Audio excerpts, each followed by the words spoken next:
కిటికీ తలుపు తీసుడు ఇంటి పక్కనున్న ఖాళీ జాగలేసుడు చూస్తుండగానే చిన్న డంపింగ్ యార్డ్ తయారైతుంది. ఇక పోత పోత కవర్ బండి వెనకమర్ల తలిగించుకొని రోడ్డు మీదకి రాగానే పక్కకి ఇసిరేసి పోతుంటారు. అద్దమ రాత్రో తెల్లం జామున్నో చెత్త డబ్బాలు తీసుకొచ్చుడు కుమ్మరిచ్చి ఓవుడు గిట్ల వేస్తుంటారు కొందరు. హగో గది తగ్గియాలనే గీ ఉపాయం చేసిండ్రిగా. చెత్త బండి ఇంకా రాకపాయే బకెట్ నిండిపాయే అని ఎదురు చూసే తిప్పల తప్పినట్టే ఇక. ఎందుకంటే ఇంటింటికి స్టిక్కర్లు అంట పెడతాన్రు సిటీ మున్సిపాలిటీ వాళ్ళు.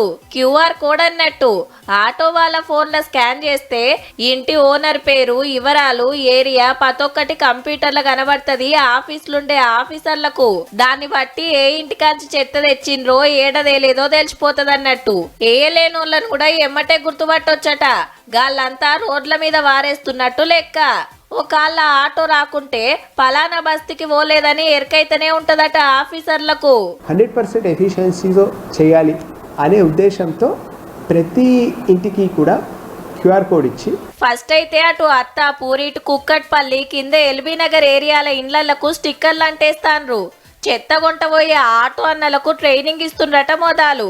క్యూఆర్ కోడ్ ఇకమతి ఎట్లా పనిచేస్తుంది ఎంత ఫాయిదా అయ్యేది తెలిసినాక సిటీ అంతటా సేమ్ ఇట్లనే చేస్తారట.